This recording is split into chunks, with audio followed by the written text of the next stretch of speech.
So it turns out that you can't drive between South America and North America. And there's a simple reason for that. There are no roads connecting the two continents, not even a rudimentary one. Technically, you could try your luck crossing on foot, but let me tell you, that would be a huge mistake. The region that connects the two continents is called the Darien Gap. It stretches across southern Panama's Darien province and the northern part of Colombia. The only land route there is a 60-mile jungle trek. Crossing it can take anywhere from 3 to 10 days. It depends on weather conditions, how much you're carrying, and honestly, just pure luck. Chance plays a big role here, because this isn't some chill, relaxing nature walk. It's a harsh, extreme environment, known for being completely isolated and one of the most dangerous places on Earth. Still, people seem to forget that and go there anyway. Every year, the number of people crossing just keeps growing. In 2014, fewer than 10,000 people crossed the gap. In 2023, that number increased to 520,000. Now, you might be wondering, what are so many people doing in the middle of the two American continents, risking all that danger? Well, that's because the Darien Gap has become a route for refugees migrating to North America.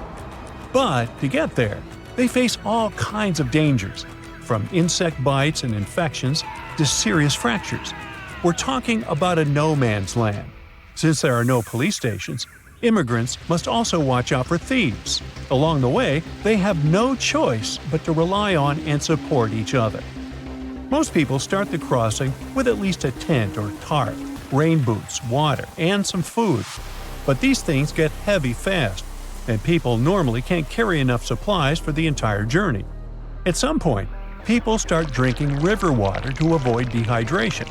But the water's full of bacteria and dirt, so it causes intestinal issues. And if things get serious, there's no medical help there. To make this whole scenario even worse, the temperatures are brutal, often hitting over 95 degrees Fahrenheit. Now, a small subset of people who venture through the Darien Gap are hardcore adventurers and travelers looking for a survival experience in the jungle. But this region is no place for a relaxing vacation. A group of tourists who went there in 2023 ended up getting jungle rot, a fungus that affects the feet. The situation got so bad that a woman had to be carried out by the group on the last day because she couldn't walk. No matter how prepared people are for the Darien Gap, in the end, survival mostly comes down to luck. Out there, travelers won't find cities with solid infrastructure where they can crash at a hotel and gear up for the next day. In some spots, they might stumble across basic camps right in the jungle. These camps might offer wooden platforms for tents, bucket showers, toilets, and even plates of chicken and rice. But it all comes at a price. Wi-Fi, for example, might cost $2 an hour, and that seems like a pretty good deal, considering there's no cell phone service on the trail. They pretty much lose all contact with the outside world. Now picture a dense rainforest with steep, muddy terrain. The hiking trail is littered with boulders and tangled with vines, like nature's own tripwires. It climbs sharply over a mountain, becoming a serious challenge even for someone in good physical shape. The area also gets constant heavy rainfall, which can lead to landslides, flash flooding, and extremely muddy conditions. The situation gets so intense that even the t-shirts and faces of those who make the crossing end up covered in mud. They'll also have to cross a lot of fast-moving rivers. A Venezuelan dad who recently went through the area with his 2 kids said their sneakers ripped apart on the very first day. That's how powerful the rivers can be. And they're deep, too. Sometimes the water reaches all the way up to their shoulders. But the dangers in that area aren't recent. For centuries, the Darien Gap was thought to be impossible to cross. The first Europeans who ventured into Latin America saw it as kind of a jungle training school. They totally knew about its dangers, but still, many adventurers tried to make the crossing in the years that followed. In 1854, for example, an expedition disappeared for 49 days in the jungle, battling starvation and exhaustion. Then again, in 1870, A group of 100 men set out to cross it. Even though they were well prepared and carried cutting-edge equipment for the time, they still suffered tremendously during the journey. They had to rely on incredible resilience to survive the challenge. Over the years, people who ventured in often ended up passing away from hunger, thirst, and even drowning in rivers. They also faced the risk of being attacked by dangerous animals like jaguars, white-lipped pecaries, and the fer de lance, a fast, irritable snake that is one of the most venomous out there. The area is also swarming with mosquitoes, which can spread serious health problems.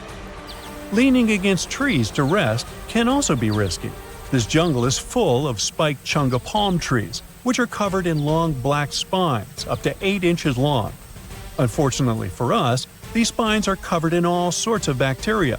Just brush against a chunga, and you could end up with infected wounds. And yet another danger is getting lost in the dense forest and never finding your way back to safety. These days, though, this risk is a lot lower. Some people have mentioned color-coded markers that help guide travelers and keep them from going the wrong way. If they see blue or green fabric tied to trees, it means keep walking. But if they spot red fabric, that's a sign they're going the wrong way and need to turn around quickly. Since there are so many dangers, why not just build a road through the Darien Gap? While it might seem like a good idea, building a road connecting Panama and Colombia isn't really that simple. The Darien Gap has a humid climate, tough terrain, and constant rainfall, which means any attempt to build a functional road would be highly challenging and super expensive. Even though there have been previous attempts to fill in the gap. See, there's a huge road system called the Pan-American Highway, which stretches all the way from Alaska to the southern tip of Argentina. Nowadays, this highway hits a roadblock right at the Darien Gap. But it wasn't supposed to be like this, as the original idea was for the road to go through there. Leaders from Latin American countries tried to make this plan happen in the 70s, and then again in the 90s. But a lot of people were against it, mainly because they wanted to protect the local communities and the rainforest. Since the Darien Gap is mostly untouched by humans, it's one of the most biodiverse places on the planet. It's believed that 1 in 5 species are endemic to the region, meaning they only exist in that specific area, like the Darien pocket gopher and the slatty slender mouse opossum. A road would have really damaged the ecosystem in the area, so the plans were scrapped. Eventually, an alternative was created to travel by sea. At least 2 companies started a ferry service connecting the 2 countries. However, the business wasn't profitable, and they ended up shutting down. Not long ago, Panama decided to close the Darien Gap route. Now they're sealed off with barbed wire fencing. It might just be a matter of time before other routes are created. But if you are an adventurer looking to visit South America, it's probably not best to wait for that. Traveling by plane to Colombia will always be a much safer option. You're chilling in Hawaii, on the island of Oahu. A friend calls you up. Hey, I'm here too. Meet me in Maui. Great, but how do you get there? Your first thought is probably to take a ferry, but that's impossible. Hawaii is a pretty unique place. It's the most expensive state to live in. It has its own official language besides English. And it's the only American state made up entirely of islands. Hawaii has a total of 137 islands. 8 are the main ones, but only 6 are open to tourists. And the distance between those islands is probably bigger than you'd expect. For example, traveling from Oahu to the Big Island is around 185 miles, which is about the same distance as Chicago to Indianapolis. You might be surprised that you can't make that trip by boat. In fact, the only ferry system that actually takes passengers in Hawaii runs between Maui and Lanai. That's it. So your only option is to travel between islands is by plane. Honestly, it's a little surprising, especially considering how many people visit Hawaii every year. Tourism pretty much drives their economy, and in the first 8 months of 2024 alone, over 6 million people visited its beautiful beaches. Knowing that, we would expect Hawaii to set up a good ferry system to make it easier for visitors to get around. Just like in Greece.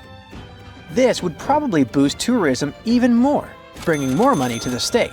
But believe me, authorities and private companies also know that. In fact, they've already tried it. Ferries were a big way of getting around in Hawaii from the 19th century up until the 1950s. Since then, there have been a few attempts to bring back a ferry service, but unfortunately, they have all failed. One of the biggest attempts was the Hawaii Super Ferry, which aimed to provide a fast, affordable boat service between islands. It could carry almost 900 passengers and even allow them to bring their own cars along. The trial run started in 2007, and people were excited, but it turned into a big fiasco. A bunch of legal and environmental issues came up, like concerns about the impact on marine life, especially whales. The courts decided the ferry didn't go through the proper environmental reviews, and that caused a lot of trouble. By 2009, after tons of protests and setbacks, they had to shut it down. If a project like this comes up again, it will probably fail one more time. And there are a few reasons why it's almost impossible to set up a regular ferry system there. Let's start by talking about Hawaii's rough waters. They are deep and wild. Take the Alenoiaha Channel, for example. It's a 30-mile stretch that separates Maui from the Big Island. Its name means Great Billow Smashing Channel, and it lives up to that. It's over 6,000 feet deep, making it one of the most dangerous stretches of water on Earth. The wind there is also super strong, the fastest in Hawaii's coastal waters.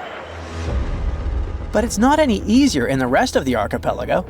The whole region gets hit by storms from the Pacific up north, sending big waves crashing into the islands and making the waters rough and unpredictable.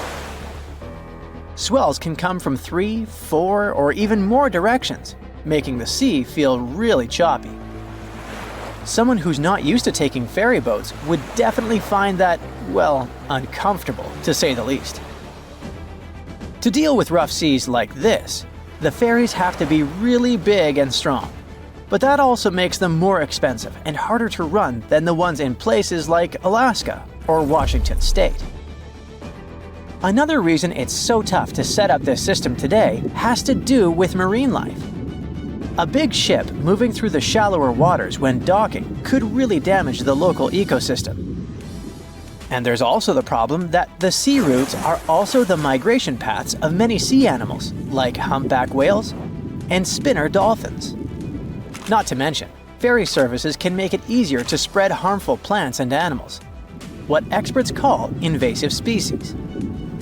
See, Hawaii's ecosystem is super unique because it's been isolated out in the middle of the Pacific. When we talk about plants and animals that are native to Hawaii, we mean they got there on their own, no humans involved. They arrived with the help of waves, wind, or even birds flying over. But events like these are super rare, so for over 70 million years, their plants and animals didn't have to deal with outside competition. That's made them really fragile. So, when new species get brought in by us, it can be a big problem, and they could end up harming the environment. Hawaii's already been battling invasive species like fire ants, coqui frogs, and meconium, a fast-growing plant from South America that takes over native forests. People there worry that ferries, which carry cars and cargo between islands, could accidentally spread these invaders even more. Like we mentioned at the beginning of the video, the long distances between their lands don't really help either. For example, if you were to travel from Oahu to the Big Island of Hawaii by boat, it would take around 30 hours, and that's without any stops. The same trip by plane takes about 50 minutes. Ferries that cover long distances are much more expensive, so they need a much bigger demand to make them profitable. On top of that, the state doesn't really have the infrastructure, like enough ports and terminals to support the operations. So setting up new routes is pretty much out of the question. Airplanes, on the other hand, are a different story. The air travel industry in Hawaii is already well established and super competitive. That means flying is still the most practical option in Hawaii. Planes are quick, they don't make you seasick, and are pretty affordable, usually costing around $100 for a round trip. Okay, but what do the locals think about all this? Well, apparently, there isn't a huge demand for residents to commute between the islands all that often. Oahu is the busiest island in Hawaii, with about 70% of the state's population living there. It is where Honolulu, the capital, is located, and where most of the state's business happens. So, people from the other islands usually come over for a specific doctor's appointment or to catch a big concert. And that might happen once or twice a year, no more than that. So, even if people could choose between taking a ferry and a plane for these special occasions, most of them would probably still prefer flying. There are plenty of options between the main island airports. Planes usually start flying around 5 in the morning, and there are flights available every hour until the last one, which is usually at 9 in the evening. If you've been dreaming of going to this paradisiacal place but are worried about spending too much on plane tickets, I have some tips for you. First off, keep in mind that visiting all the main islands in 5 days or less is way too ambitious. So, if you don't have much time to spend there, think about your priorities. Each of the 6 islands open to tourists has its own vibe and activities. But you don't need to visit them all in one trip, and you can save some money by sticking to fewer islands. You can still explore the diversity of the islands by picking 2 that offer a nice contrast to each other. For example, while Oahu has that bustling city energy, Kauai has a much more relaxed vibe. Also, flights in the morning are usually cheaper, and it might be better to fly on a weekday rather than the weekend, although the price difference isn't usually huge.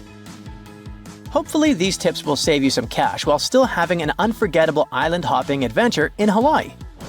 Don't forget to share this video with a friend who's also dreaming of exploring these amazing islands.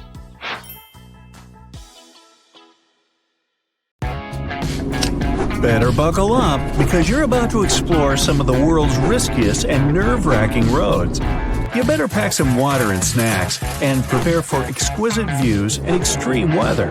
And most importantly, no matter what you do, don't look down. Let's start with the Asian Karakoram Highway, the highest paved road in the world. It's located at 16,000 feet above sea level. It also stretches for more than 800 miles. If you're a history fan, you'll be pleased to know it follows part of the old Silk Road, an ancient trade route that connected Asia with the West. People used the road to carry goods and ideas between 2 great civilizations. As it splits the most mountainous region in the world, the Karakoram Highway is quite unpredictable. Rocks can often fall here, and there are also a lot of landslides, avalanches, and floods. When you take into consideration heavy snowfalls and herds of wild animals, you might decide to avoid the road altogether if you're not the most skilled driver. Not a fan of storms either? Well, you really shouldn't be here, trust me. The construction of this road began in the 1960s, and it's a popular tourist attraction these days. Given the altitude and lack of road barriers, many visitors also experience altitude sickness here, which can make driving even riskier. Meanwhile, the Dalton Highway in Alaska isn't a walk in the park either. For starters, at times it gets slippery, which can give a headache to even the most experienced of drivers. This 400-mile-long road stretches through remote forests and over the Yukon River. Since there are only 3 towns along the road, people who need to drive on the Dalton Highway are strongly encouraged to bring their own gear and lots of supplies. The road has a 240-mile stretch with no gas stations, restaurants, hotels, and whatnot. It's the longest stretch of road with no services in North America. What makes the highway even more difficult to travel on is that most of the road is made from gravel. In the winter, it gets even more complicated since the road becomes a lot more slippery. The North Yungas Road is thought to be the world's most dangerous. Why? Well, maybe because it's a single-lane dirt road? Most probably. It connects the cities of La Paz and Coroico, stretching along the side of the Cordillera Oriental Mountains. Should you ever feel the need to look over the edge here, you'd be astonished to see that the ground really is far away, 4,000 to 15,000 feet down. The road was built in the 1930s. Its widest part is 12 feet. With the side, people driving here often have to deal with thick fog, heavy rain, and even some loose rocks every now and then. Add limited visibility and more than 200 hairpin turns to the mix. As scary as it sounds, this famous route is still one of the most popular tourist attractions in Bolivia. Heading over to New Zealand. You're about to visit a 140-year-old unpaved road carved into the side of a mountain. It's so dangerous that you have to get a special permit to drive on it. And don't even think about renting a car, as most rental companies won't allow their vehicles to go to that area. And the standard insurance won't cover any issues you might face there. Bummer. This narrow road goes almost vertically to the Shotover River. So, if you come across another vehicle on the way, you certainly won't be able to pass each other. You'll most likely need to reverse for up to 2 miles to reach a wider part of the road. Local tour operators can take visitors up the canyon if you're really eager to visit the area, and most people are. Why? Well, because this road was a popular backdrop for a lot of movies. Looking for some peace and quiet? The Canning Stock route might just be the place for you. You won't get any views here, just a lot of dust and barely anyone around. Not to mention, there aren't many road signs, and it's really easy to get lost here. This completely secluded road stretches for 1,150 miles. You can find it in Western Australia. You'll need 3 weeks to drive it from start to finish, so it's best if you book yourself some time off work if you really plan on visiting. Just don't start your journey in the summer months, as the temperatures there can be almost unbearable. Don't forget to pack plenty of food, water, and spare parts. And most importantly, don't drive alone. You'd better follow a convoy of experienced drivers. Not all of the dangerous roads in the world are located on the edges of mountains or in a desert. Some seem quite unremarkable at first glance, like Commonwealth Avenue in the Philippines. At first glance, it's a regular highway that is a mere 7.5 miles long. But it has 18 lanes and a lot of heavy traffic. It also gets flooded pretty often because of the poor drainage system. And since motorbikes and pedestrians often cross the road in the most unexpected places, a lot of accidents happen here, sometimes also because of poor visibility and excessive speed. Now, let's head to the Bayburt of Road in Turkey. But you really should skip this one if you're scared of landslides or have ever experienced vertigo. This dangerous road is located on the shore of the Black Sea in the northeastern part of the country. Why is it so perilous, you might ask? Well, for starters, you won't find any protective guardrails separating the road from the abyss. Apart from the spectacular view, there's really no point in challenging yourself to go here if you're not a professional driver.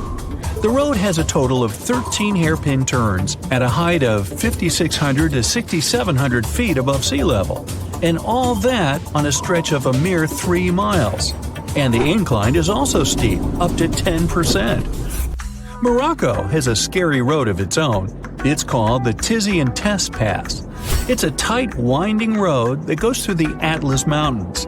It was constructed by blasting out mountain rocks back in the 1920s. Again, it's one of those places you should avoid if you're afraid of heights and steep roads. But if you can deal with these tough conditions, you'll be rewarded with amazing views. There are no safety barriers along the road either, so it's best to travel on it only during the day when it's light. In the winter, landslides and avalanches are a daily occurrence here.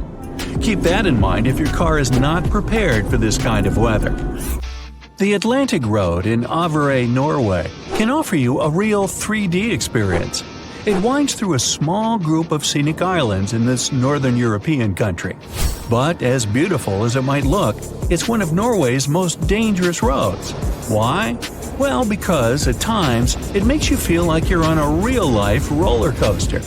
The road has a lot of twists and turns. You'll also need to be ready for some serious bouts of bad weather.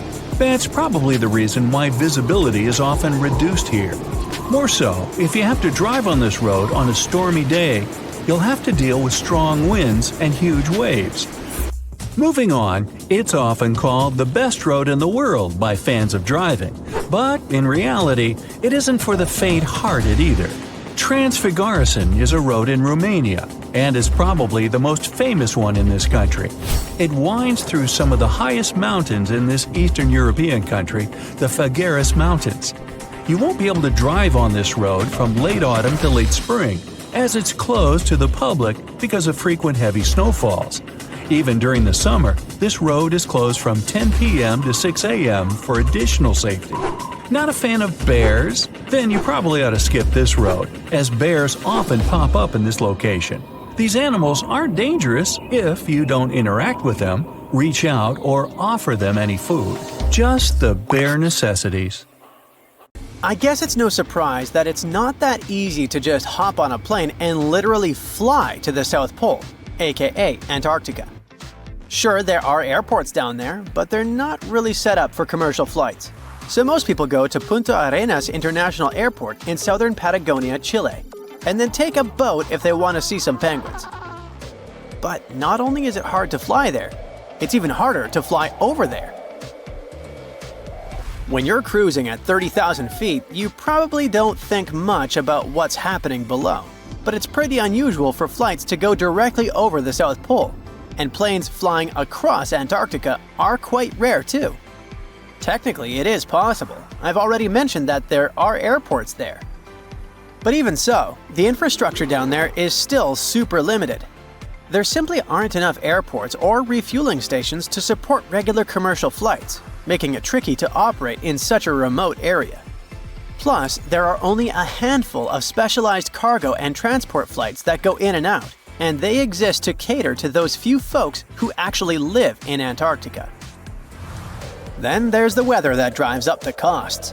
The simplest example is that the pilots there need special training, which costs money, which is all because of the weather.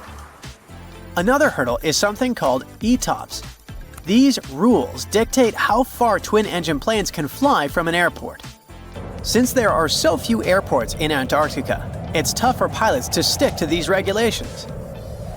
Historically, ETOPS made it next to impossible to fly close to or over the South Pole, while flights over land have plenty of airports to choose from. Antarctica is a whole different ballgame. These days, some aircraft can fly up to 330 minutes or, in rare cases, even 370 minutes from an airport.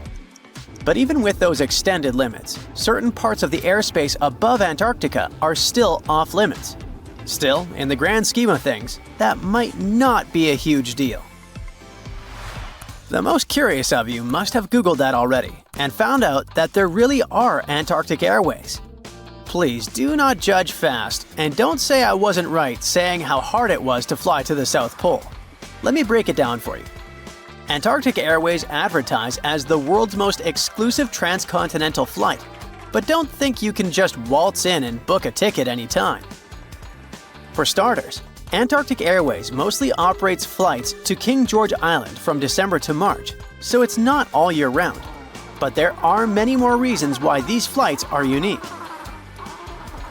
If you dig into their website, you'll find you've got two choices: a full day in Antarctica or an overnight adventure. Prices kick off at $5,500 for a day trip and go up to $6,500 for an overnight stay. And if you're considering a private charter, get ready to shell out a pretty penny. It's rumored to start at around $125,000.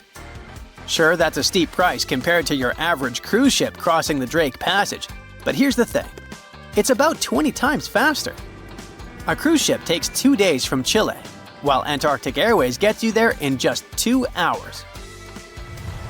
Air travel to Antarctica is pretty limited, likely due to the high costs, limited seating, and the logistical challenges that come with flying to such a remote location. Plus, flights can often be delayed because of bad weather. Most travelers opt for a quick day trip or an overnight stay on King George Island. usually aboard smaller Beechcraft King Air 300 aircraft. The experience typically includes a stroll to a research station and a boat ride to see nearby penguin colonies, but that's just scratching the surface of what Antarctica has to offer. But once you're aboard Antarctic Airways, you'll see it's just like a regular flight on a smaller plane. You'll be served meals that have received some pretty good reviews. There are even photos floating around online showcasing the food, and honestly, it looks awesome. Those who've experienced it say it's luxurious yet unpretentious. You'll get a mix of meats and cheeses, plus treats like tiramisu, salmon salad, a single after-eight chocolate, and a selection of quality street candies. Today, everything may seem cool and safe, but back in the day, there were some pretty tragic events. On November 28, 1979, Air New Zealand Flight 901 tragically collided with Mount Erebus on Ross Island, Antarctica. Unfortunately, all 237 passengers and 20 crew members aboard lost their lives that day.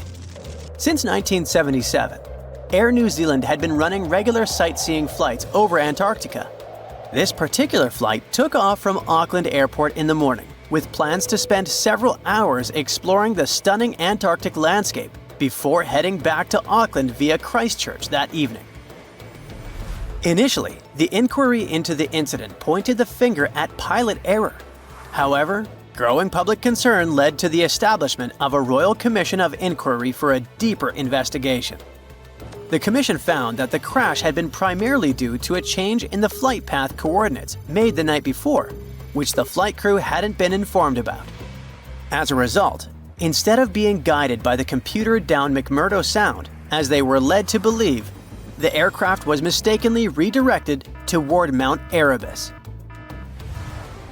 In a way, this flight looks like modern one-day Antarctic tours. Flight 901 was marketed as a unique sightseeing adventure, complete with a knowledgeable Antarctic guide who highlighted various scenic spots and landmarks through the plane's public address system, while passengers enjoyed a low-altitude tour of McMurdo Sound. These flights operated as day trips, taking off from New Zealand and returning on the same day. The plane departed from Auckland International Airport at 8 a.m., aiming to land in Antarctica, with a scheduled return to Christchurch International Airport by 7 p.m.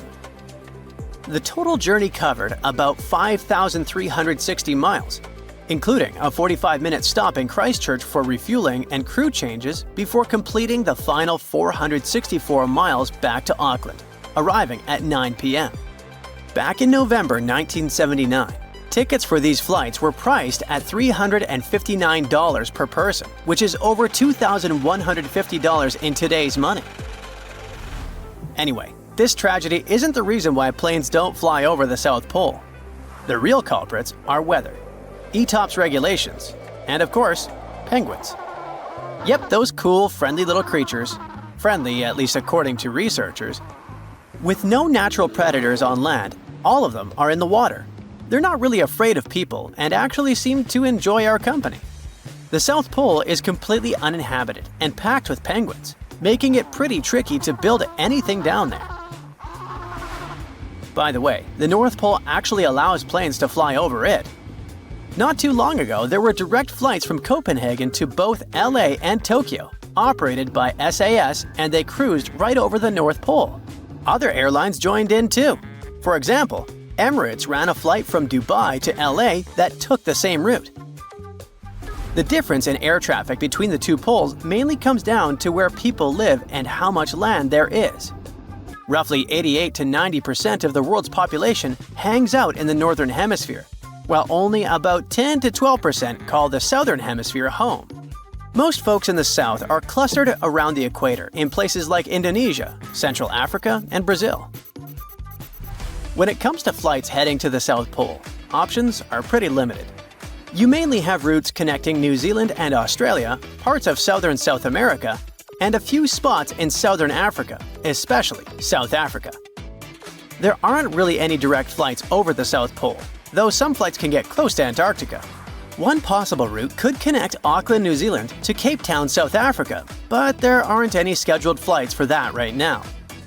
The few flights that came close to Antarctica are operated by Qantas and LATAM Airlines, linking Australia with Buenos Aires and Santiago de Chile.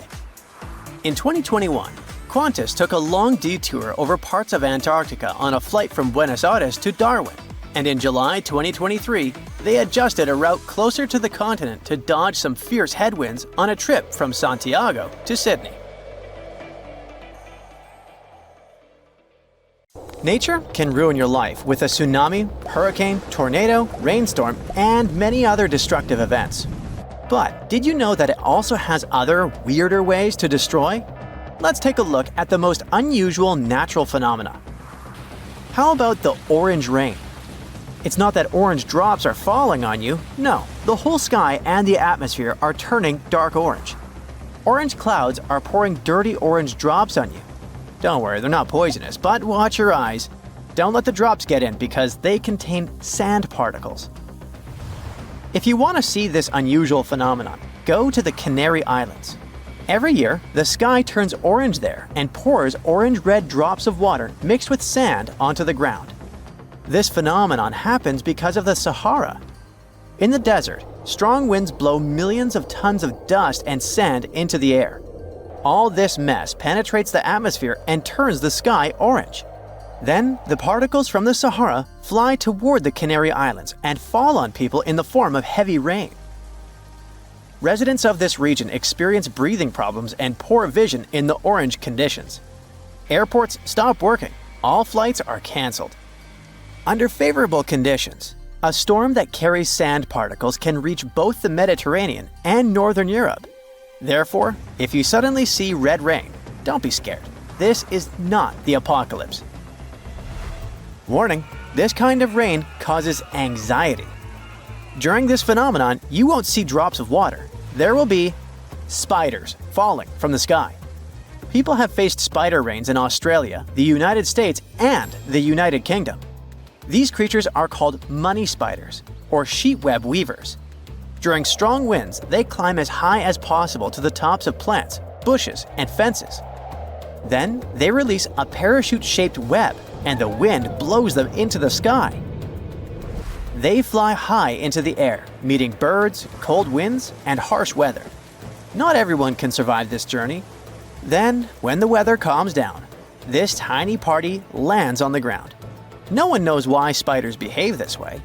According to one version, they fly away from places where flooding can begin. In other words, it's a forced migration. And because of this migration, spiders often become the first settlers of territories that have been destroyed by fires or other natural phenomena. But don't worry, these creatures are harmless to humans. They just want to live and multiply. Although, to be honest, it's hard to stay calm when thousands of arthropods are falling on your head. Tornadoes are a destructive force. But look at this. A whirlwind appears during a snowstorm. It's sucking in more and more snow. Now, it's not just a tornado, but a snow-nado. It looks like something terrible and destructive, but don't worry, it's not as scary as it seems. This is a fairly rare disaster that has recently occurred in Utah. The snow tornado came across a man and his dog on its way. It looked impressive and dangerous. Fortunately, no one got hurt. This phenomenon occurs when an air vortex raises snow from the ground. If you see a similar vortex next to you, don't panic. Usually, such phenomena are harmless and don't have enough force to destroy things. This natural phenomenon is much more dangerous than the snow-nado. Just imagine that a mountain of chunks of ice is moving along roads, sweeping away everything in its path. It looks like a tsunami, but instead of water, there are ice boulders. The ice tsunami can destroy houses, cars, and trees. It can move on grass, asphalt, and sand.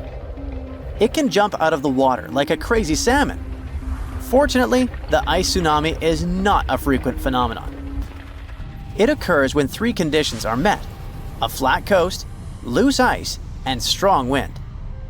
Waves and wind are throwing broken pieces of ice onto the shore. These ice flows accumulate into a huge wall, and then, during strong winds, this ice monster begins to move.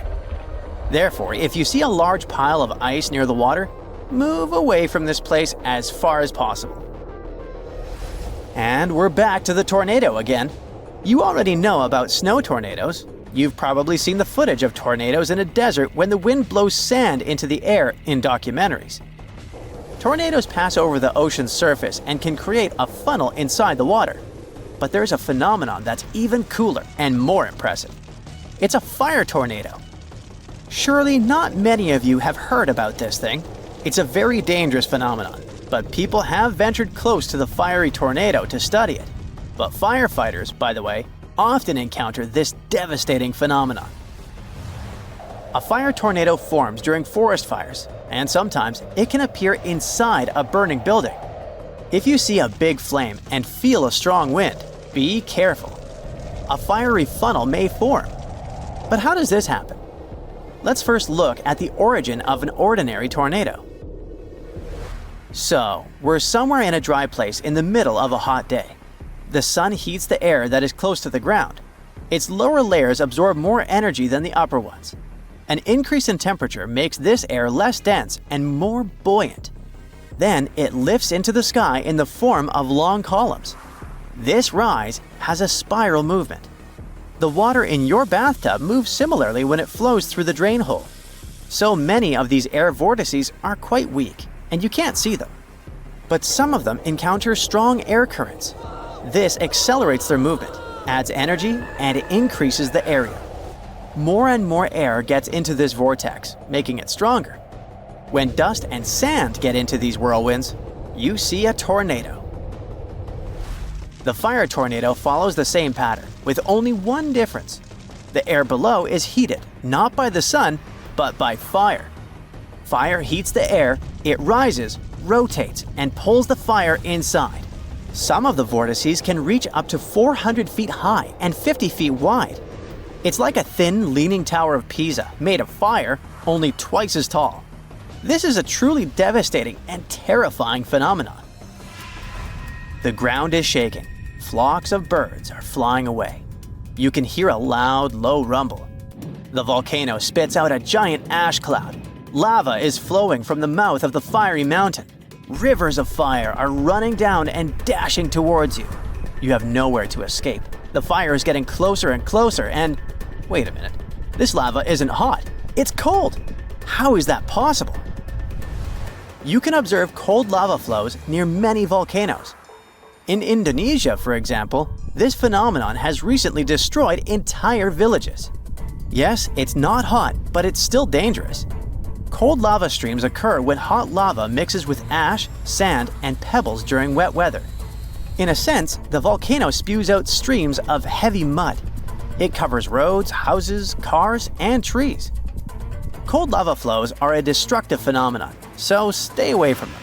Even if some volcano is very beautiful and you want to take cool photos, don't take any chances. Okay, let's relax a little and end our video with something fun. How about surfing? But instead of ordinary waves, we have icy ones. This phenomenon is called the ice wave. It looks as if someone paused a wave while it was forming before it hit the water. It's a rare occurrence, but you can find it on Mount Washington. The top of the mountain is shrouded in fog most of the year. Cold temperatures, humidity, and winds form frost. Then strong winds force this frost sideways, and thus a wavy shape forms. And when there's a wave, you can ski or snowboard inside, like a surfboard. But be careful, it's pretty cold in there, so wear warm clothes.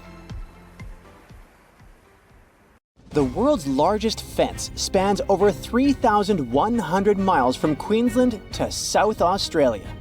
If stretched out, it could easily connect London to New York. And if you'd walk next to it, you'd need 6 months to complete the journey. It wasn't built to safeguard the Australian border. Why would it, since Aussies are just surrounded by water? It wasn't meant to protect some important building either. Its purpose is to keep some animal species away from each other. It was back in the late 1800s when Australians started building parts of this fence. They wanted to create a barrier separating the lively, bustling part of the country where cities like Melbourne and Sydney thrive from the harsh, dry outback. They used wooden posts dug deep into the ground. linked up with wire mesh standing about 6 feet tall. Some parts of the fence even have a second electrically charged layer. To make sure this fence did its job, they added some red and white lights to help guard things even at night. A team of over 20 people work full-time to keep things in check here. And every year, local authorities chip in around $750,000 to keep the construction in shape.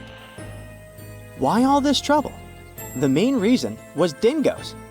These gingery, wolf-like creatures are Australia's largest carnivore mammals, and they're also apex predators.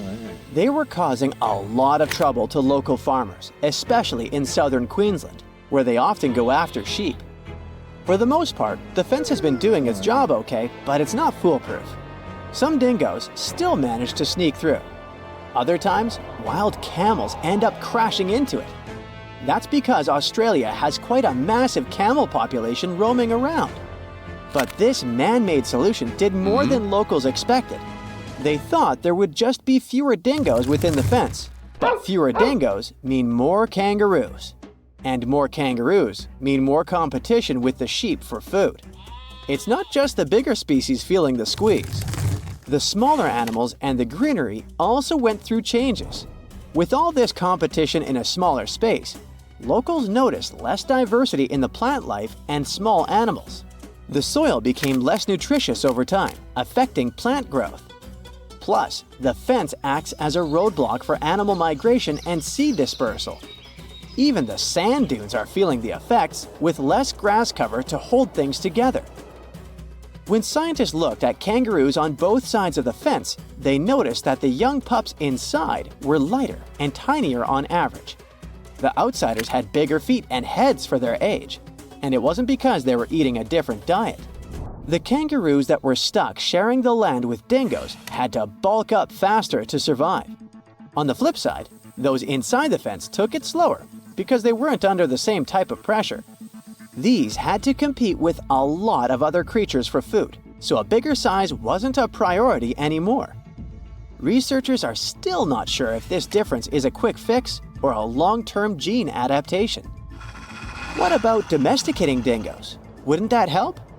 Many think dingoes were once pets in Australia, but it's not known for sure.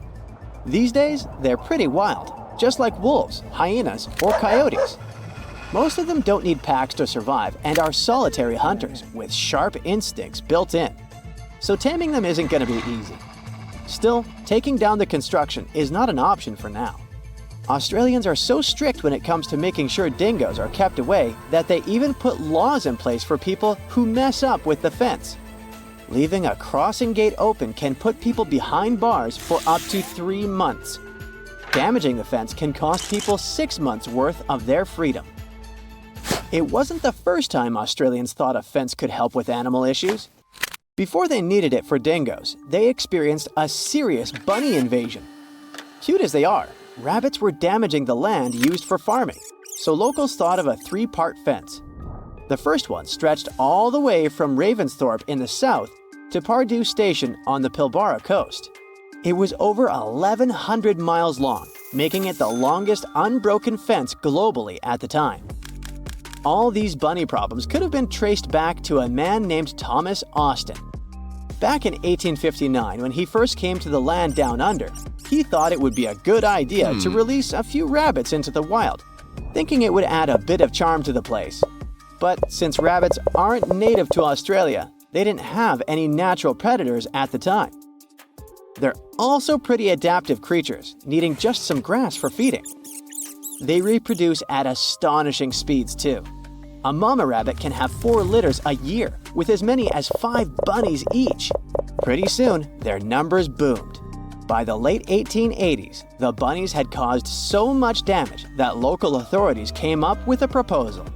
They'd offer the equivalent of almost $2 million today to anyone who could come up with a solution to this long-eared problem. Nobody claimed the prize, but a commission did gather a bit over a decade later and came up with the fence idea.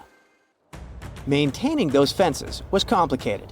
They had inspectors keeping an eye, with each one responsible for a stretch about 500 miles long.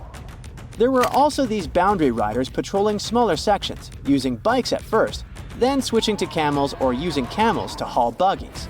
They even tried using cars at one point, but they couldn't handle the rough terrain and constantly had punctured tires. In terms of its effectiveness, well, by 1902, rabbits were already hanging out on the wrong side of the fence. That's why, 4 years later, they put up another one. It worked for a while, so much so that the local authorities didn't bother helping out farmers past that second fence with rabbit netting loans. Those caught between the two fences, however, still had a rough time dealing with rabbit trouble. Soon enough, rabbits spread even over fence number 2, and it was clear the solution didn't work. In some areas, even while the fences were being built, those sneaky bunnies found their way past them. To this day, the rabbit population still sometimes puts the Australian officials through rough times. The dingo fence may be the longest one, but it's not the weirdest. The aquarium fence in Turkey might take that prize.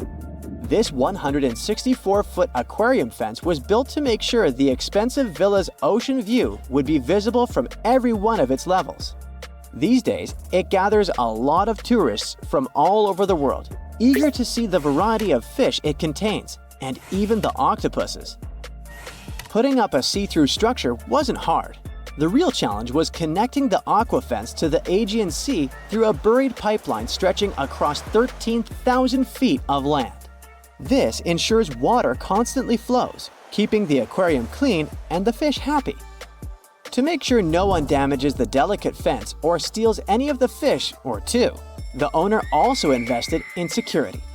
He installed a network of 17 cameras equipped with facial recognition. Visitors are free to look and take pictures, but step too close and you're likely to trigger alarms.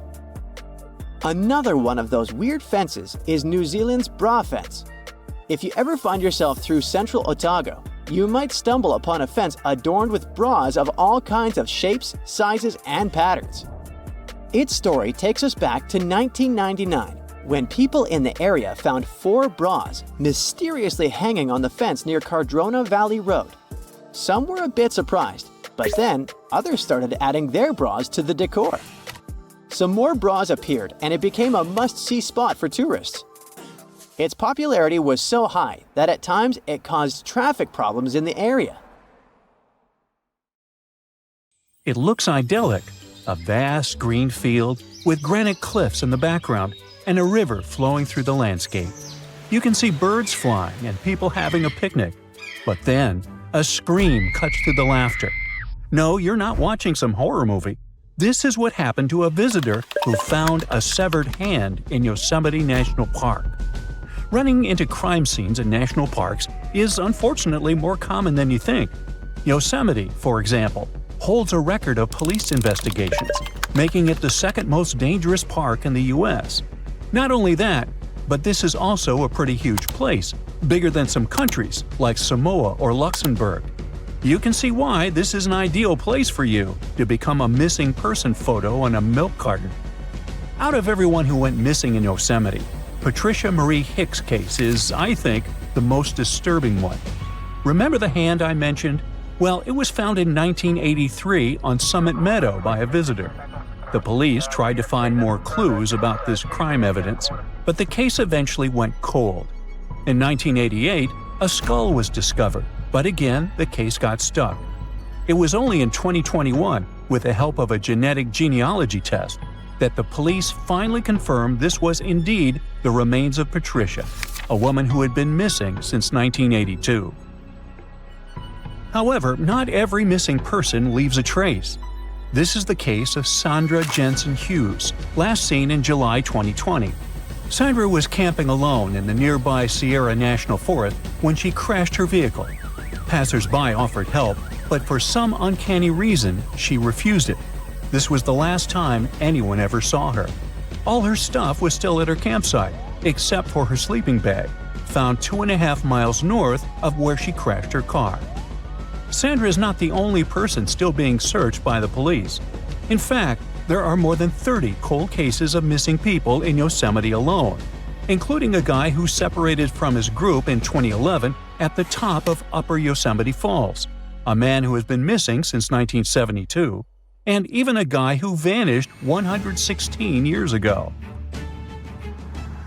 In most cases, people disappear in circumstances less grim than the one involving Patricia Hicks, for example, but it doesn't make these cases less tragic. So what are the reasons why people go missing? First things first, Yosemite Park is the home to 9 waterfalls, including the biggest one in North America, standing at nearly 2,500 feet. Many people like to visit it to go fishing, kayaking, and hiking.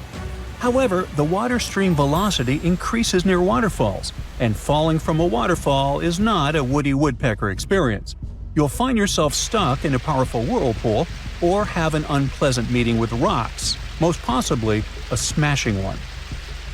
Another natural reason may be that Central California is prone to extreme storms, which can make the river rise suddenly and even form waterspouts. One more famous attraction in Yosemite National Park are the mountains. There are more than 10 popular sites with heights that range from 4,000 feet to 10,850 feet. Some mountains are so tall, climbers must spend the night in a makeshift camp halfway up the granite wall. It is quite popular, and even though you need a special permit for these types of rock climbing, you don't need to be a pro to climb smaller mountains.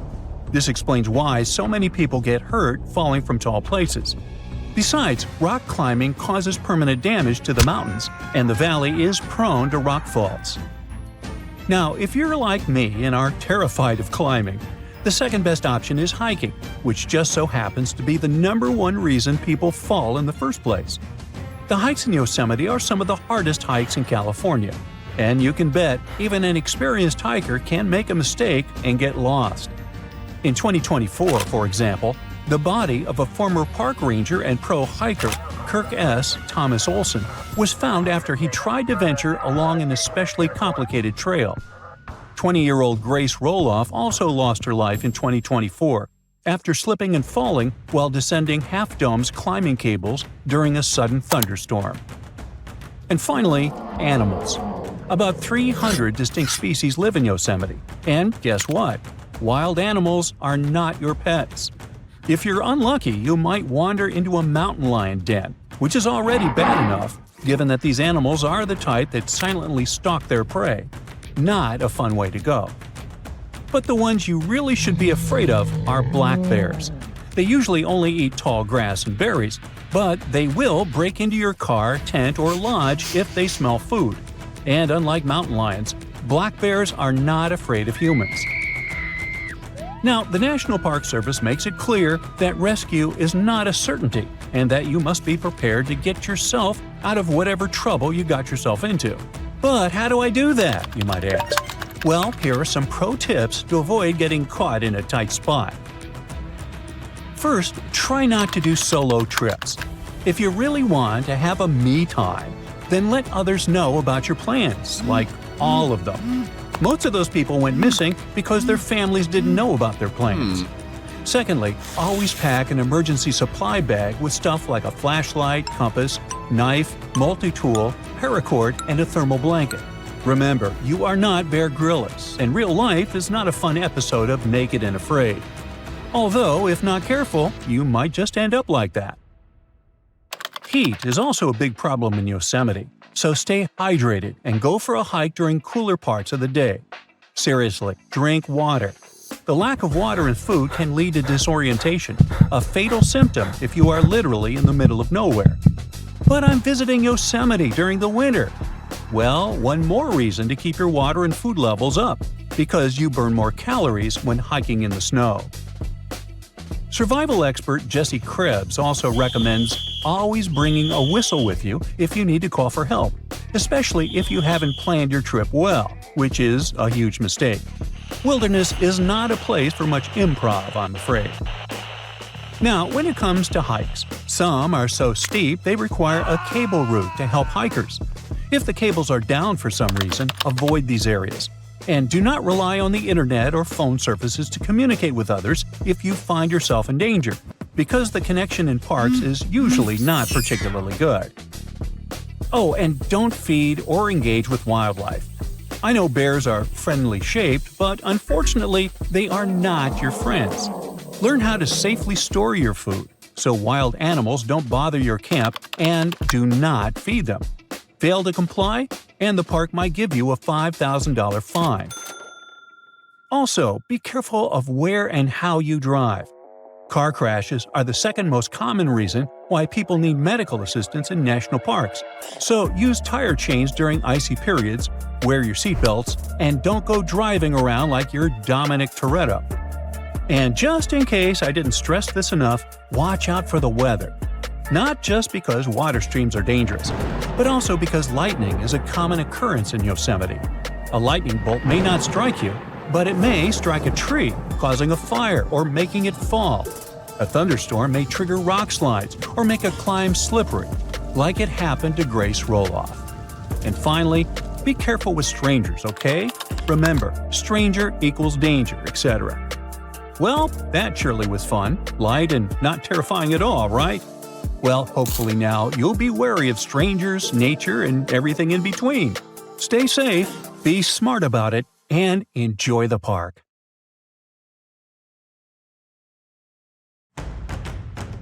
Do you know how many continents there are on Earth? That's an easy one, 7. But wait a second, aren't Europe and Asia one large continent, Eurasia? It looks so when you look at the world map. Well, scientists think differently. They don't just look at bodies of land sticking out of the sea. Geoscientists study the types of rock that continents are made from. When you see the world from their perspective, the number of continents actually increases. Yes, they are not a myth. Lost continents exist, or at least they used to. They are hiding under other land masses. Peekaboo! Researchers have recently discovered one continent just like that. It's called Greater Adria. Sound familiar? Yes, it has something to do with the Adriatic Sea. This lost continent is completely buried under Europe. It collided with Europe and started to sink under it a long time ago. Today, it lies beneath Italy, Greece, and the Baltics. Its size and even shape match that of Greenland, the world's largest island. But how did geoscientists find Greater Adria? It's no longer visible, but it left some clues. Parts of it were embedded in the Alps. Other chunks were incorporated into present-day Italy and Croatia, on the other side of the Adriatic Sea. Limestone rocks from the former continent started to change once they were under the European landmass. Tremendous heat and pressure spread over tens of millions of years changed their structure. Out goes the limestone, in comes the marble. All the Greek and Roman temples you admired on your summer vacation were constructed using this marble. It was sort of a going-away gift from a long-lost continent. Greater Adria camouflaged itself well for thousands of years, but other lost continents were hiding in plain sight. Have you heard of Earth's 8th continent, Zealandia? Probably not, because it sits under the surface of the Pacific Ocean. 95% of Zealandia is now underwater. Can you guess where exactly? Its name is a good hint – under New Zealand. If you open Google Maps, you can see its outline. Look for a lighter shade of blue in the ocean. It should stretch from New Caledonia to New Zealand. This bump in the ocean floor used to be above sea level. It was about 2/3 of Australia and more than twice the landmass of Greater Adria in size. We can spot Zealandia today because it hasn't sunk too low, and that's the best way to discover other lost continents. Imagine the Earth without the oceans. The bottom of the sea isn't flat. There are mountains and trenches. You could put Mount Everest in the deepest of them, and there would still be 7,000 feet between it and sea level. This trench got so deep because of a geological process called subduction. The Pacific Plate got under the Philippine Plate. Earth's crust is made out of those plates that float in a sea of molten rock. Then they bump into each other, one goes down while the other one rises. That's how Greater Adria ended up under the European continent. Our planet is constantly on the go. We don't notice this process because it happens deep beneath our feet. 120 million years ago, Australia and Antarctica were a single piece of land. Yep, the coldest and one of the hottest places on Earth were once the same territory. Antarctica said goodbye to Australia, but it didn't leave empty-handed. Today, there is an oceanic plateau in the Indian Ocean. The word plateau comes from French, and it means elevated flatland.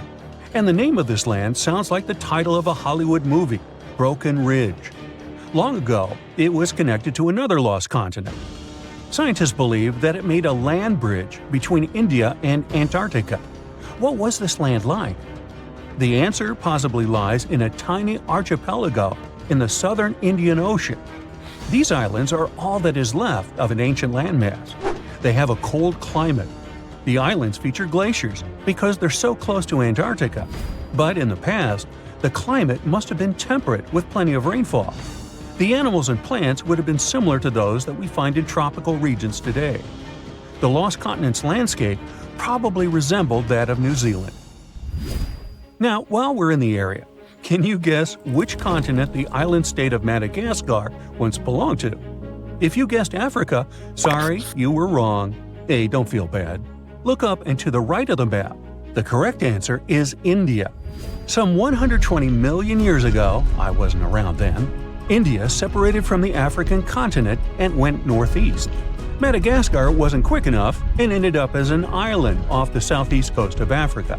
But there is evidence of an even greater landmass, the lost continent of Mauritius.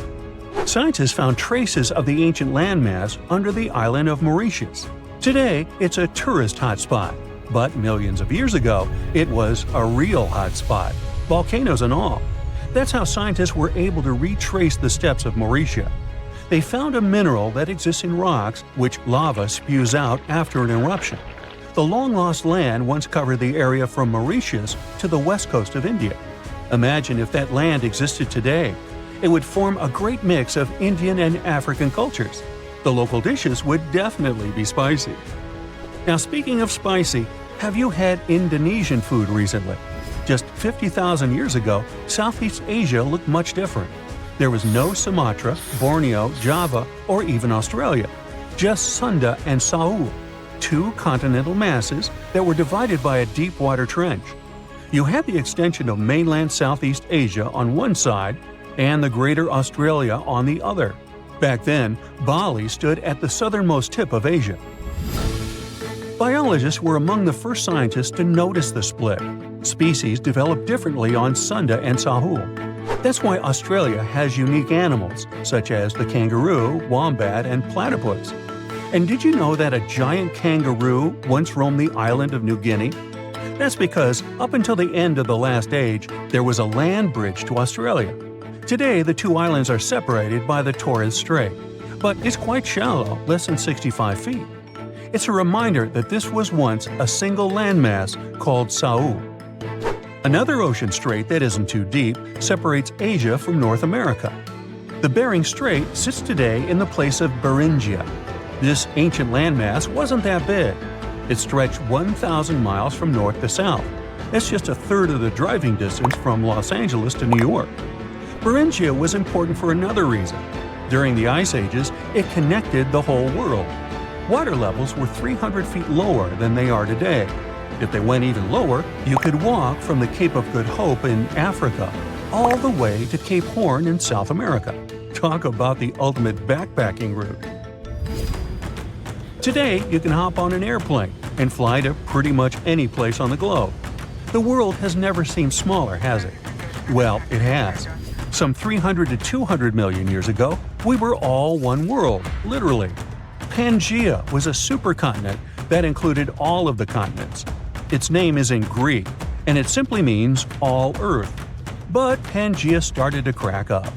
The biggest gap formed between the Americas on one side and Europe and Africa on the other. Seawater soon started pouring in, and that's how we got the Atlantic Ocean. This process is by no means over. While you are watching this video, North America is drifting further and further away from Europe at the rate of 1 inch per year. Doesn't seem much when compared to the average human lifespan, but in the end, all the continents will reconnect with each other, forming a supercontinent. And it wouldn't be the first time in Earth history that this happens. Honestly, I'm not going to wait around for that. We've all dreamed of visiting the Arctic and witnessing the natural wonders of polar bears frolicking on ice floes or the aurora borealis dancing across the sky. Well, sorry to break it to you, but you won't find any tourists flocking to Antarctica anytime soon. Why, you may ask? Let's dive into it. First off, where is Antarctica? It's located in the southern hemisphere, specifically at the South Pole. The Southern Ocean surrounds it, and most of the continent is covered by ice, making it one of the most remote and frigid places on Earth. Now, have you ever met someone who's visited Antarctica? Probably not. It's one of the least visited places on the planet, and only a handful of lucky explorers have seen its interior, which is mostly made up of glaciers and ice fields. But trust me when I say the wildlife and scenery are out of this world. Why shouldn't you travel to Antarctica? Well, for starters, the environment is incredibly fragile and can be easily damaged. Plus, there are no native human populations on the continent, so your travels would essentially be like visiting an uninhabited island. And let's not forget that it's also one of the most expensive destinations to travel to. Despite all that, Antarctica is not exactly guarded like a fortress, but there is an international agreement called the Antarctic Treaty. This treaty was negotiated to prevent any unwanted activity on the continent and bans some forms of testing done there by member states. But the primary reason we can't just waltz into Antarctica is that it has a delicate ecosystem that needs protection. The treaty states that Antarctica should be used for peaceful purposes only and should be free from any human activity that could harm the environment. Scientists are still learning about the continent's unique ecosystem, and our activity and machines could disrupt the delicate balance that exists there. If you're still itching to go to Antarctica, getting permission isn't exactly a walk in the park. U.S. citizens, for example, need to complete a special form and send it to the Office of Ocean and Polar Affairs. And once you're there, you'll need to follow some strict guidelines to protect the environment, like not disturbing any wildlife or taking souvenirs like rocks, plants, or animals. Now, technically, can you live in Antarctica? While there are no laws banning people from living there permanently, it's a very inhospitable environment and unsuitable for human habitation. Temperatures can reach -76 degrees Fahrenheit and below, making it nearly impossible for anyone to survive without the proper equipment and experience. Plus, the nearest piece of land is over 1,000 miles away, making any inhabitants completely cut off from the rest of the world. Who knows? Maybe one day we'll get the chance to visit this unique and fascinating continent. But until then, let's admire it from afar. Let's now talk a bit about the discovery of Antarctica. Unlike other places that were already inhabited, Antarctica never had a native human population. Ancient Greek philosophers had an idea about the continent and called it Antarctos, meaning opposite the bear. The bears it refers to are not the polar ones though, but rather the Great and Little Bear constellations, which are only observable in the northern hemisphere. As a result, the term signifies the opposite of the land of the bear. Whaling and sealing voyages in the late 1700s and early 1800s would venture further south when rounding Cape Horn at the tip of South America. It was known that going further south often meant stronger winds, but also the risk of hitting floating ice of all sizes and of winds and seas that could prove dangerous to the ship and crew. Captain James Cook was the first to cross the Antarctic Circle on January 17, 1773, in the Ross Sea region. He reached a point further north a year later, and though he didn't sight land, he came to within 50 miles and saw deposits of rock held in icebergs, indicating that a more southerly land existed. The first sighting of Antarctica is widely acknowledged to have taken place in January of 1820, during the voyage of two ships under the command of Captain Fabian Gottlieb von Bellingshausen, as part of a 2-year exploratory expedition around the world to discover new lands. The captain's ships were the first to have crossed the Antarctic Circle since Cook. The first undisputed landing on Antarctica didn't happen until much later, on January 24, 1895, at Cape Adare during the whaling voyage of the ship Antarctic, led by Henrik Bull. A small boat with 6 or possibly 7 men on board rowed ashore during calm conditions. You might not believe it, but Antarctica is actually a desert.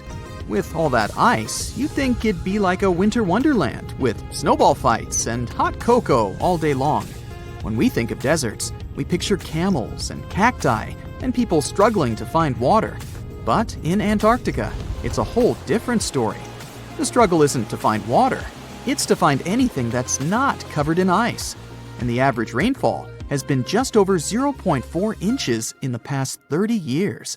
That's like a few drops of rain compared to what we're used to. So technically, it's not the dunes or sizzling heat that makes a desert, well, a desert. It's the lack of precipitation. But don't worry, if you ever find yourself lost in Antarctica, you won't have to worry about getting thirsty. Just make sure you bring a jacket and some mittens, because it's cold enough to make you into a popsicle. Not only is Antarctica one of the driest places on Earth, but it's also the coldest, the windiest, and the highest. Talk about overachieving. The penguins and scientists down in Antarctica have at times found themselves in a bit of a pickle when it comes to time. You see, unlike the rest of us on this big blue planet, there is no Antarctica time zone. All the lines of longitude meet at a single point at the South Pole, making it a bit of a head-scratcher when trying to figure out what time it is. Now, you might be thinking, but how do the scientists and researchers keep track of time down there? Good question. They typically stick to the time zone of the country they departed from. However, with stations from all over the world on the Antarctic Peninsula, things can get a little wacky. Imagine trying to coordinate with your neighboring countries without accidentally waking them up in the middle of the night. You might think that not much could survive in a place where the temperature is extremely cold, the sun barely shows up, and the wind could blow you away faster than a tumbleweed. Well, as in many places on Earth, life found a way in Antarctica too. Believe it or not, this frozen continent is buzzing with activity. It's home to billions of krill, which in turn attract lots of seals and more penguins than you can shake a fish at. But don't let their cute and cuddly appearance fool you. Penguins are the ultimate swimmers, with streamlined bodies that would make Olympic medal winners jealous. They come ashore to breed and chill, but their real talent is stealing pebbles from each other and forming mathematically precise huddles to stay warm. Antarctica is also home to the largest species of penguin on Earth. It's called the emperor penguin. Sure, these creatures are flightless birds, but that doesn't mean they can't jump. In fact, some of them can leap up to 120 inches. And let's not forget about the seals. With their furry bodies and special songs, these marine mammals are protected by the Antarctic Treaty, and they're thriving in the cool waters of the Southern Ocean too. But the real stars of the show are the whales. During the Antarctic summer, these huge creatures show up in droves to chow down on the abundant krill. It's indeed like a whale buffet down there. A mega drought might hit Australia soon, and this isn't just about a couple of dry seasons. We're talking about 20 years of little or no rain. While Australia could be facing the longest and most devastating drought since official records began, the rest of the world might struggle to buy bread, flour, or cereals.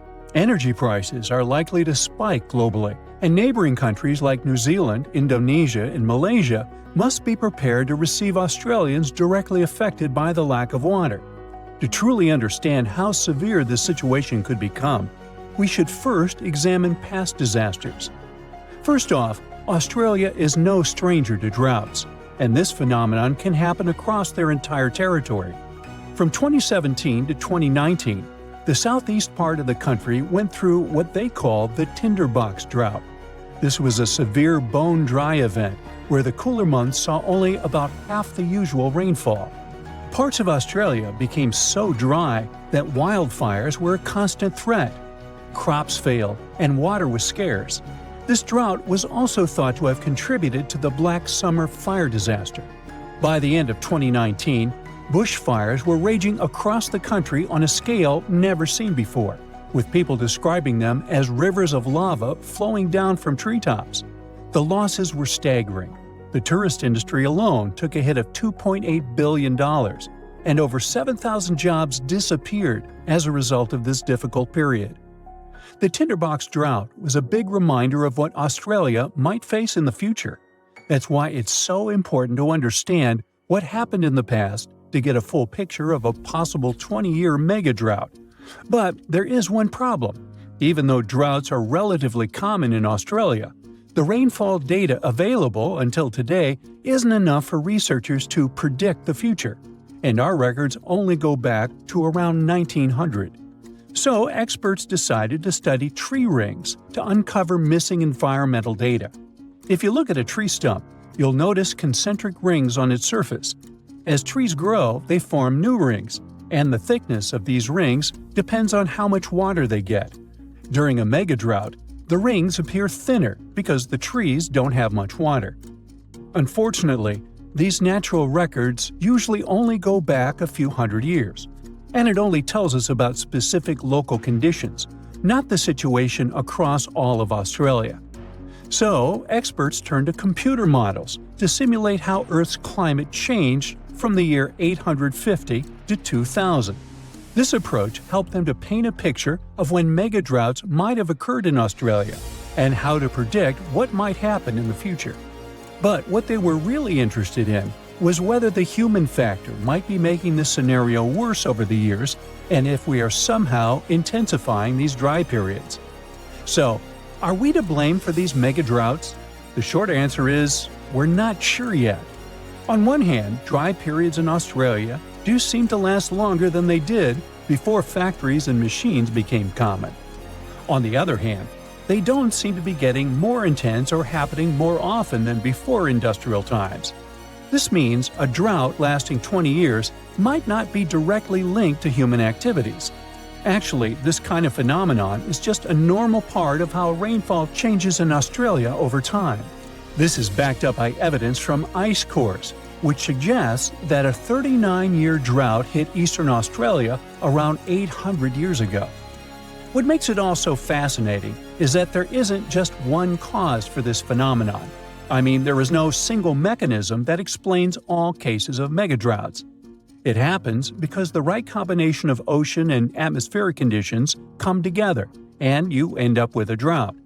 And just by random chance, you might have periods where there are 100-year-long droughts. Despite what many people think, megadroughts are not geographically isolated. They have occurred on every continent except Antarctica over the past 2,000 years, and are often linked to natural events. For instance, megadroughts in North America and Southwest South America were driven by El Niño, where the Pacific Ocean near the equator gets warmer than usual, disturbing normal weather patterns. They are not rare events either. In fact, the U.S. Southwest has been experiencing a megadrought since 2000. It's being considered the driest period in 1,200 years for the region. Major reservoirs like Lake Mead and Lake Powell are at low levels. Heat waves are hitting cities like Phoenix and Las Vegas harder than ever, and wildfires are happening more frequently as the land gets drier. Now, let's think about the future. Even though we have a very recent and concrete example from the U.S., research can't exactly predict how a 20-year megadrought would play out in Australia. Usually, such events show up mainly as reduced rainfall and snowfall. But in most areas, the increase in drought risk will be caused by a warmer, more arid atmosphere. So the ground will probably look parched and cracked, rivers and lakes will likely shrink, and the sky will be relentlessly clear and blue, with barely a cloud in sight. Farmers might struggle to grow crops, making grocery prices rise worldwide. Things like bread, flour, and cereals may become scarcer, as Australia supplies about 13% of global wheat exports. Coal mines might be affected, as they depend on water for extraction, washing, and processing. That might drive up power costs for industries around the world, which could be passed on to consumers, impacting global growth and inflation. As cities might face water shortages, Australians will likely find new ways to conserve every drop or maybe move to New Zealand or Southeast Asia. Now, you're probably thinking, when is this big event going to happen? Honestly, it's really hard to predict exactly. Megadroughts can happen every 150 to 1,000 years, but experts think Australia should be ready for one to happen in the next 10 years or so. And this possibly should be taken seriously. This phenomenon has been known to contribute to the collapse of entire civilizations. Take the Akkadians of Mesopotamia, who built the world's first empire more than 4,000 years ago. Studies of moisture at the ruins of Akkadian cities suggest that they experienced a massive drought lasting 300 years, and this may have led to their collapse. A similar thing happened to the Assyrian Empire, which existed over 2,700 years ago, in what is now northern Iraq. For years, it was a real mystery why they left their capital of Nineveh and never returned. But recent studies of a stalagmite in the Kunaba cave revealed that the rise and fall of the empire coincided with a wet period followed by a 125-year-long mega-drought. Because they were very dependent on seasonal rain for agriculture, this dry period made their life much harder. Even though experts now believe they probably left because of the dryness, the question of where they went is still a mystery. So, yep, mega-droughts may have played a role in the collapse of great civilizations in the past.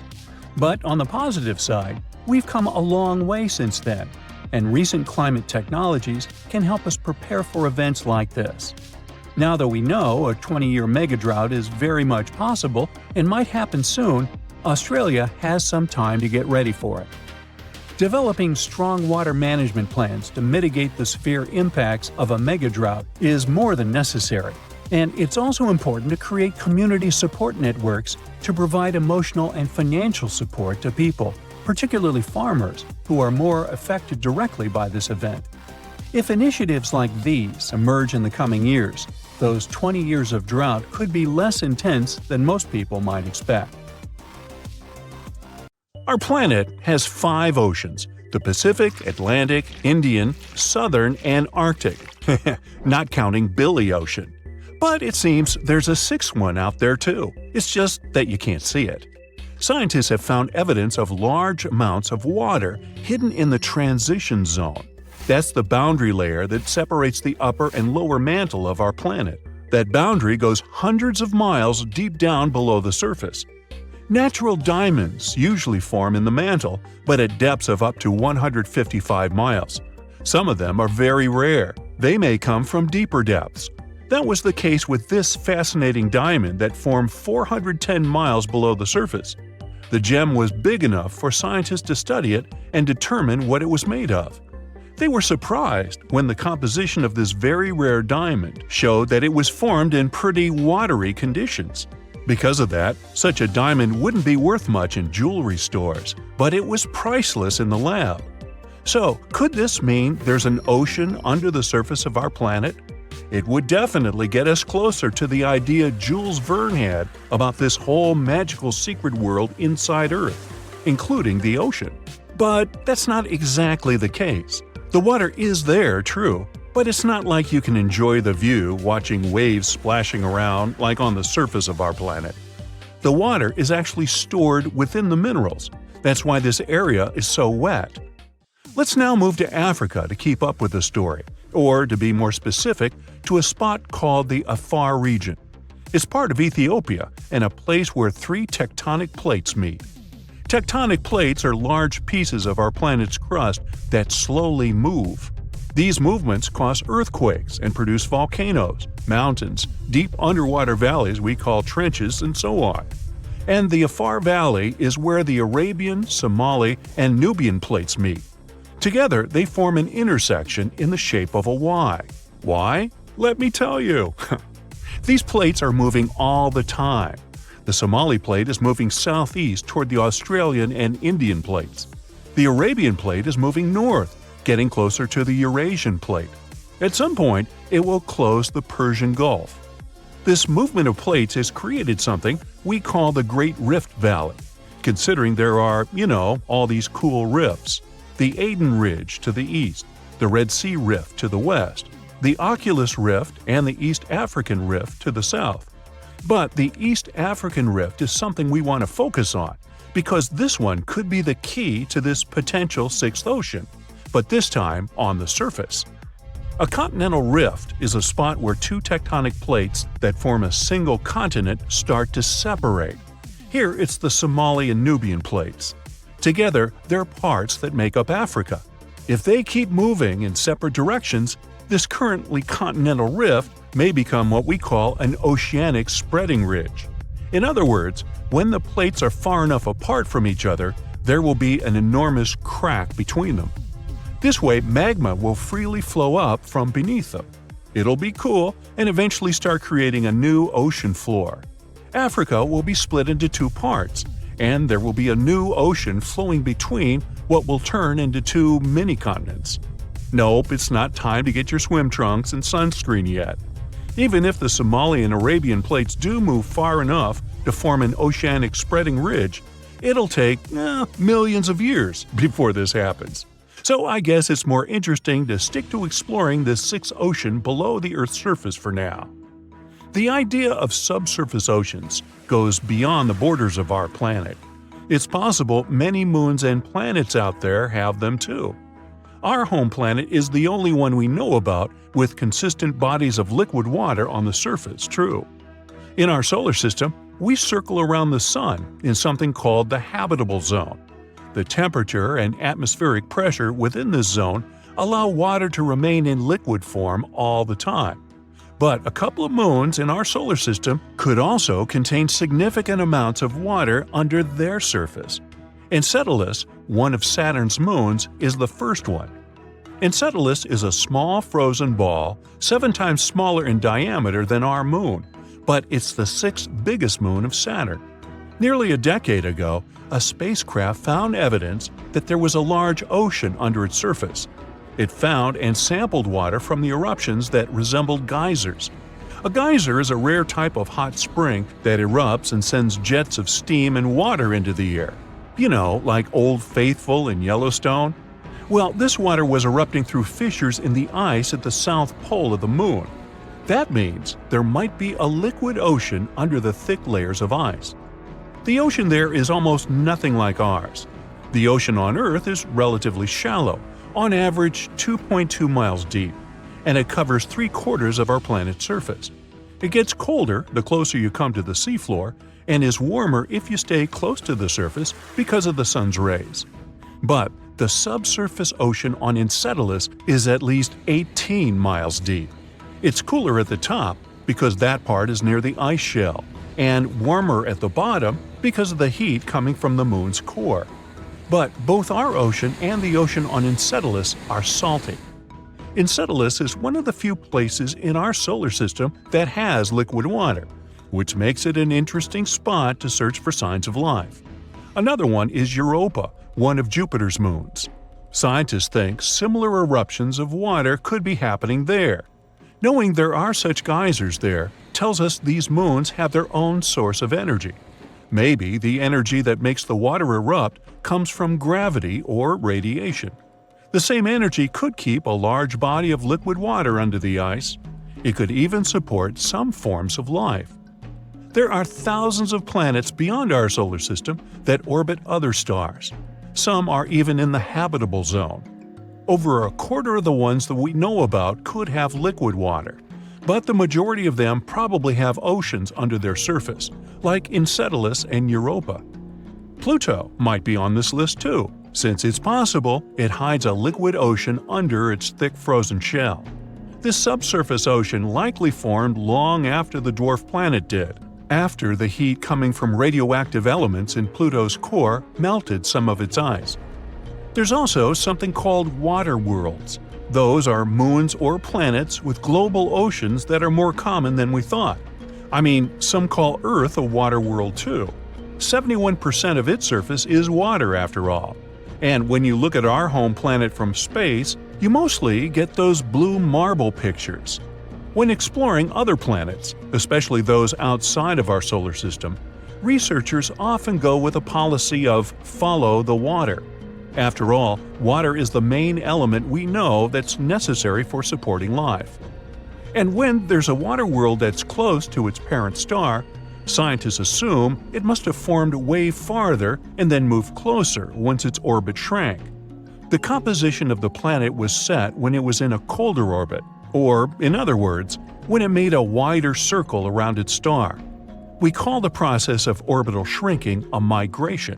And if water worlds are really that common, it can be proof that migration really happens. Exoplanets are all those planets that orbit around other stars, not our Sun. Some exoplanets may have oceans that are way deeper than any of those in our solar system, hundreds or even thousands of miles deep. Our Mariana Trench is scary, and it's not even 7 miles deep. And those exoplanet oceans are, wow, almost bottomless. Why is Australia so strangely empty? Why haven't we discovered so much of the ocean? Is our planet a perfect sphere? And was the Earth once more purple than green? I bet you didn't know these facts about our planet. So let's find it all out. Australia is really massive. To make it easy to understand its size, it's nearly as large as the entirety of Europe. Home to around 26 million people, Australia is among the countries with the least population per area. It's ranked only 55th for the highest population in the world, while it has the 6th largest land area. Why is so much of it empty? A good guess would be the many dangerous animals hiding behind every rock. At least this is enough for me to avoid Australia. But there's one specific reason to explain this. The dryness of Australia ensures that 85% of the population lives within 30 miles of the coast, and 80% of them live along the eastern side, where rainfall is more common. But although there is an overall lack of rainfall, only 20% of Australia is unlivable desert, and only 40% is considered not habitable by human standards. The water consumption is actually higher than their average rainfall each year, but there is a further ancient water source hidden way below, which can support a much larger population. It's one of the largest underground freshwater resources in the world, the Great Artesian Basin. It covers a staggering 656,000 square miles, which is 1/5 the size of Australia. It holds enough water to cover the Earth under a 1.5 feet deep layer of water. Or, more usefully, it could provide enough water for thirsty Australians over the next 1,500 years. Only 6.5% of Australia has soil suitable for farming, so this doesn't seem like a huge amount. But in case you forgot, Australia is big, and this small percentage is about the size of France. With this massive area available for farming, Australia has more than enough to feed its population, with a further 70% of agriculture products that are exported overseas.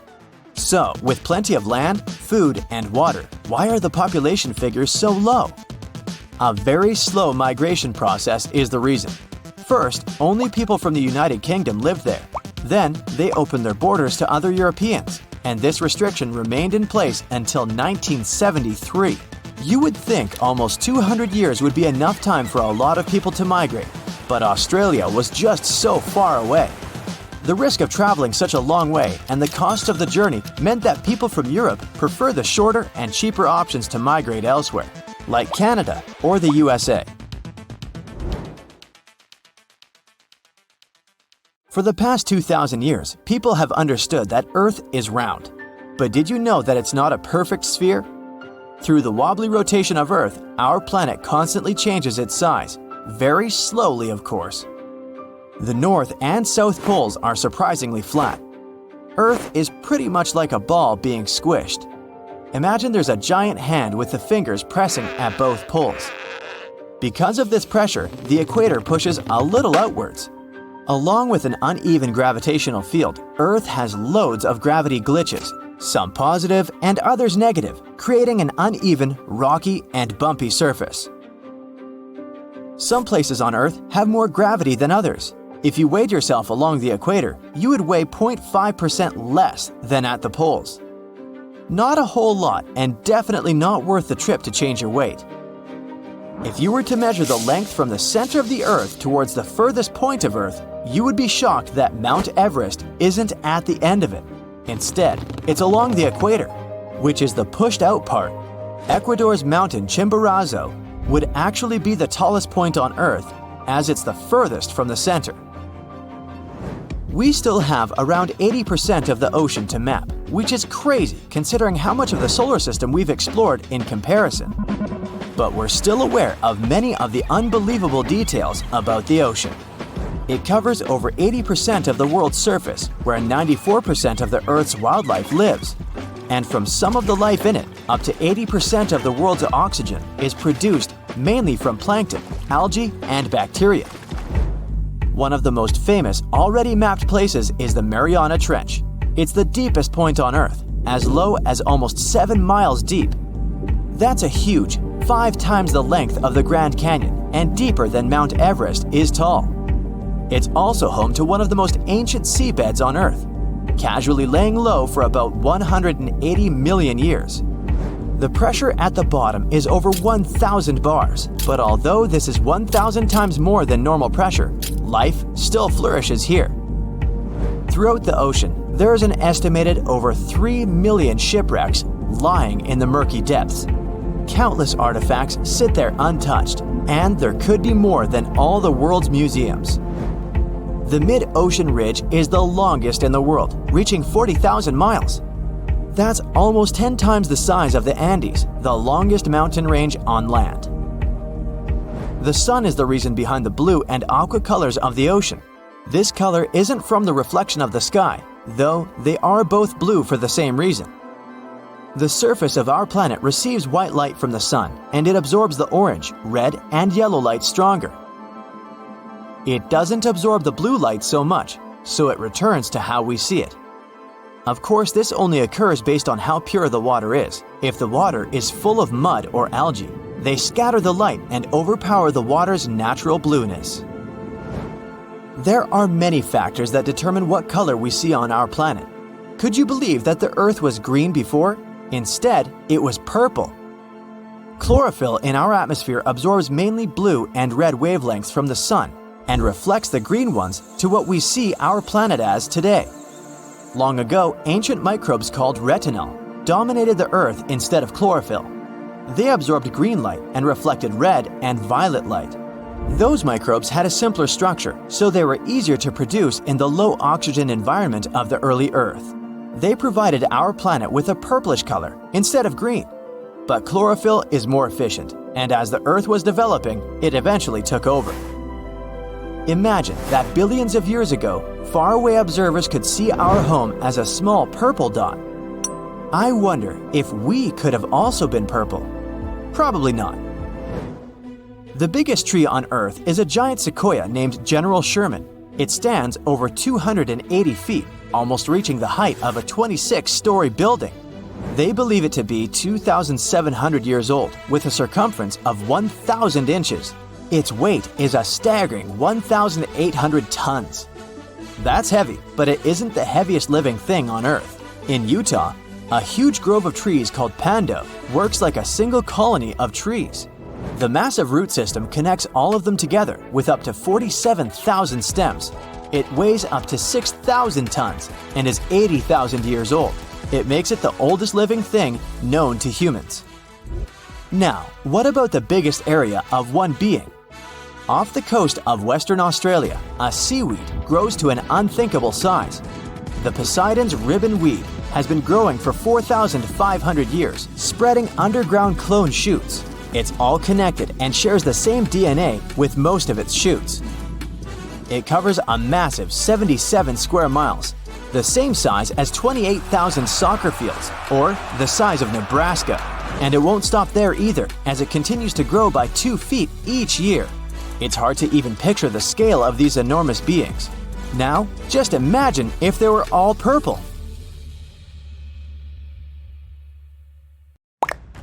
So, the distance from New York to Lisbon, on the other side of the Atlantic, is well over 3,000 miles. At the average walking speed for a human, you could trek there in a month and a half. That's not counting the rest stops and much-needed sleep. Buying an airline ticket or boarding a ship aren't just better options, but the only travel possibilities right now. But if this long journey on foot became possible one day, would you be up for the challenge?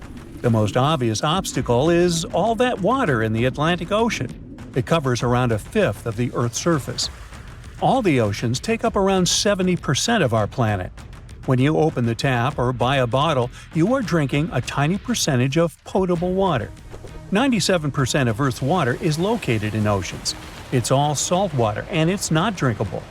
Add this 2% of water trapped in glaciers and ice sheets, and you get less than 1% of water that we actually drink. When you put these percentages into numbers, you'll need a long sheet of paper to write them all down. The U.S. Geological Survey estimates that there are over 330 million cubic miles of water in the world.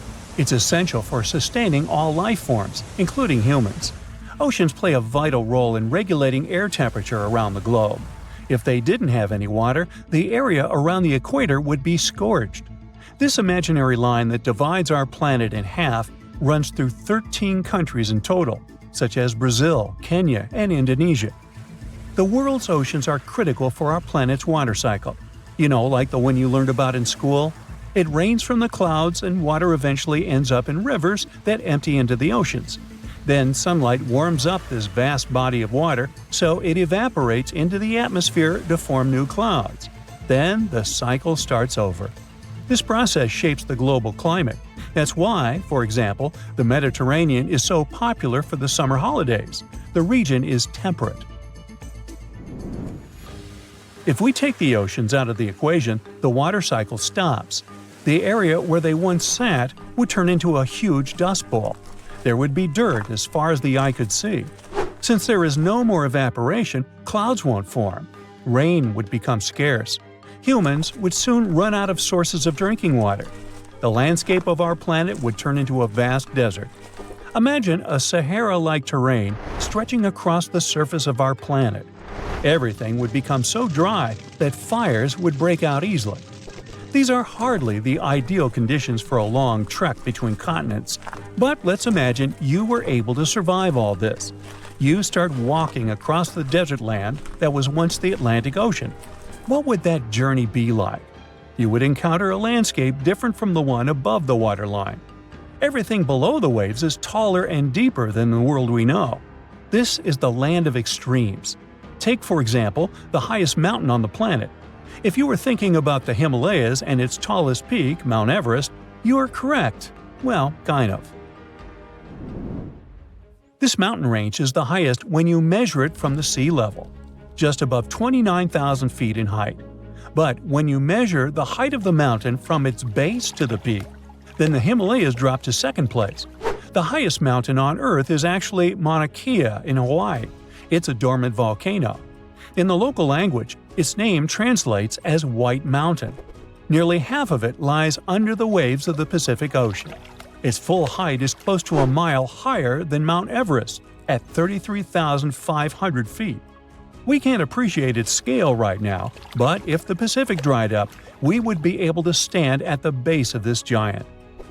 The bottom of the Atlantic hides a similar mountain range. It's the largest geological feature on the planet. We can't see it because the mid-Atlantic ridge is almost completely submerged. It rises from the ocean floor to a height half of that of Mount Kilimanjaro. The width of the massive underwater range reaches 1/10 of Earth's diameter. The only visible sections of the mid-Atlantic ridge are islands such as Iceland and the Azores. The remotest inhabited island in the world also belongs to the visible part of this geoformation. Perhaps the only thing more impressive than its size is the date of the discovery of its ridge. Scientists charted it out in the 1950s. That's pretty recent when you consider our civilization is thousands of years old. This shows how little we know about what's hiding under the surface of our oceans. UNESCO estimates that humans have explored only 5% of Earth's oceans. It seems hard to believe, but more people have been to the moon than at the bottom of the ocean. The deepest place on our planet lies in the Mariana Trench. The discovery of the Mid-Atlantic Ridge revealed the secret behind the formation of continents and oceans. When you know the truth behind their origins, you'll know what to expect on your imaginary trek across the Atlantic. The ridge sits right between North America and Europe. But you need to think of these land masses not as continents, but as tectonic plates. These are huge chunks of Earth's outer layer. It's called a lithosphere, and it's mostly comprised of rock. There are around 15 to 20 such ginormous plates on our planet. They float on a layer of partially molten rock. Well, they don't actually float, but that's the term scientists use to best describe their instability.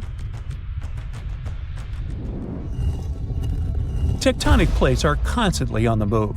They can bump into each other. In this case, one plate goes down while the other one is lifted. This creates vast amounts of energy. On the surface, we get earthquakes and volcanoes. Tectonic forces gave our planet its familiar shape. That's how the Himalayas formed 40 to 50 million years ago. Around that time, the Indian plate shifted northward. It bumped into the southern part of the Eurasian plate. Since the two plates were composed of a similar type of rock, they each refused to go under the other. The only possible direction was up. This process is still not over. The range grows by 1/3 of an inch every year. A similar thing is happening with the Mid-Atlantic Ridge. It is widening at an annual rate of 1.5 inches. And there's an interesting side effect of this process. Do you remember the time when you were building sandcastles? In order to build the keep, you needed to dig up a lot of sand around it.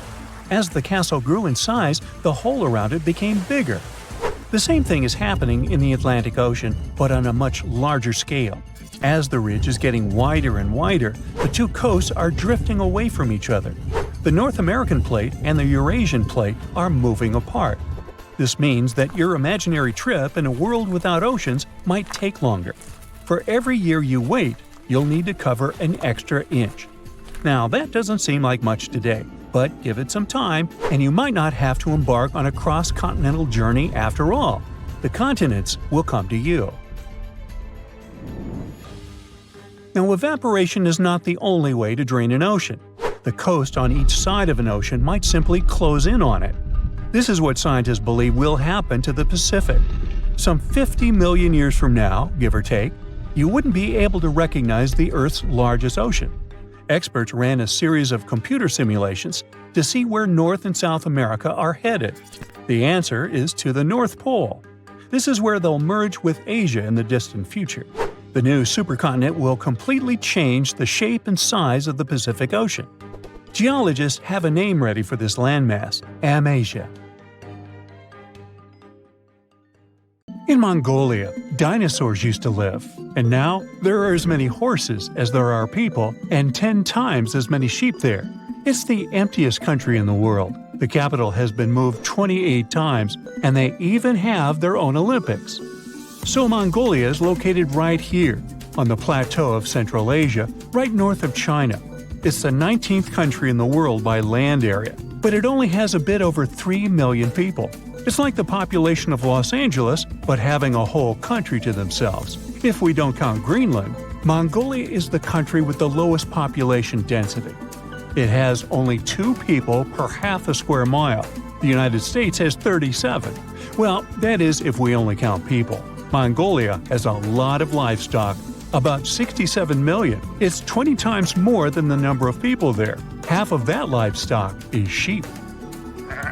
Yet, of all their animals, the most prestigious one is the horse. There's a traditional saying, a Mongol without a horse is like a bird without wings, and it explains a lot. A person with many horses is considered wealthy, but don't picture huge farms with big stables filled with horses. In Mongolia, having stables is more of an exception. Horses there roam free outside all year long. It costs next to nothing to sustain a horse there because they roam outside and even find food themselves, and the country's nature provides them with enough. Winter is tough because everything is covered in snow, but horses can separate grass from snow. They get frail by spring due to a lack of food, but recover very soon after winter is over. A family can have a sacred horse in their herd. It wears a blue scarf around its neck and is almost never ridden. People there do love their horses, and this tender relationship goes centuries back. There are many songs, stories, myths, and artwork featuring horses. In the Mongolian language, there are about 500 words to describe the traits of horses, and over 200 words to describe the coat color and pattern alone. Horses have a spiritual meaning too.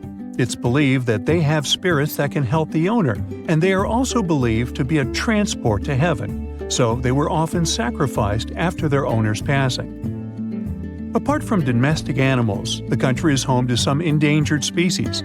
Plus, back in the day, dinosaurs roamed the land. The first ever discovered dinosaur egg was found right there. Today, dinosaurs are, of course, extinct, except in the movies. But there are snow leopards in Mongolia, and those are also rare. If you ever do go to this country, you must be careful. Snow leopards are so quiet, you won't hear them approaching you. They make no sound as they walk. But let's get back to geography. The climate in Mongolia can be harsh and unpredictable. Within just one day, the temperature can change by 35 degrees Fahrenheit. The country doesn't have any access to large bodies of water. That's why it's very dry and doesn't get much rain. In the south of Mongolia, there is a part of one of the coldest deserts on Earth, the Gobi Desert. Only 5% of the desert is covered in sand. The rest is bare rock. It has rivers, small lakes, and grasslands, but also gold, coal, and copper. So it's not a very typical desert, but still a desert. Rain clouds don't reach there because of the Himalayan range that keeps the area in the shadow. The desert is expanding every year, because of climate change, of course, but also because of deforestation and changes in land use. The whole country is quite dry with little precipitation, and that's why the inhabitants aren't afraid of the desert. Yes, the desert is populated. There are people living there. They're nomads who are busy with raising cattle. Nomads are people who don't have a settled home. They travel with their animals from place to place following the seasons. When they settle somewhere before their next trip, they set up a tent that is called a yurt. These have been homes in Mongolia for thousands of years, and it's amazing that some people still live in them. The skeleton of a yurt is made of poles, which are then covered with layers of felt and waterproof fabric. The Mongols are a very welcoming nation overall, but the nomads are on a whole other level. They don't get guests often, and they're always ready to greet someone and give them a taste of traditional horse milk. They don't even have bells at the entrance of their yurts, inviting guests to walk right in. Of course, there are also people who live in cities and villages and have settled homes, and they are the majority, about 3/4 of the population. The biggest city in the country is the capital, Ulaanbaatar. Almost half of the country's population is concentrated there in just one city, even though it's the coldest capital city in the world. The average yearly temperature there is 32 degrees Fahrenheit. The average temperature in Washington, D.C. is 60 degrees, and it's 44 in Ottawa. When the city was first founded in the 17th century, it was located about 180 miles southwest of the current place. Then it was moved a little bit 28 times until it finally settled in the current location. Why? Well, back then, most of the population were nomads, so the capital city was a mobile settlement too. Depending on seasons, pastures, water supplies, and many other factors, it moved along with its inhabitants. Now the city is big and settled, so maybe it won't be moved again. But who knows? I know, I have yet to tell you about the Mongolian Olympic Games. The event is called Nadam Festival. It's an annual festival held in the middle of summer that most Mongolians watch. In one form or another, the festival has existed for centuries. Locally, the festival is called the 3 Games of Men, and people compete in 3 skills that have traditionally been considered 3 manly skills. So, what are those 3 games? It's Mongolian wrestling, horse racing, and archery. Originally, it was just men competing, but recently women have started participating in archery and horse racing. Mongolian wrestling is a folk wrestling style that's been around for thousands of years. The depictions of it can be seen on many ancient plates found in the area. Today, it's the most popular sport in the country, and Mongolia hosts many international tournaments too. So, of course, there is a wrestling part at the festival, and it's the first game. The rules are quite simple. Whoever touches the ground with anything other than a foot loses. There are no weight classes, no age or time limits, so it takes as long as it needs to win. And yet, they do it with grace. Match courtesy is important. For example, if an opponent's clothes get tangled, the other one is supposed to stop and help solve the issue, even if it means missing a good opportunity to win. At the end of the match, when one participant is defeated, the winner will give them a hand and help them back up on their feet. The game starts with either 512 or 1,024 participants who wrestle in pairs. Every loser is eliminated. The game goes on for 9 or 10 rounds, depending on the initial number of participants, until there is a winner. Then there's horse racing. This is a cross-country long-distance event, between 10 to 17 miles, depending on the age of the horse. Up to 1,000 horses from all over Mongolia can participate in the competition. Then, in archery, people compete in teams of 10. Each archer wears traditional clothes and has 4 arrows to shoot into a wall of woven or wooden cylinders. Knock one out of the wall and you get points, and the team that gets the most points wins.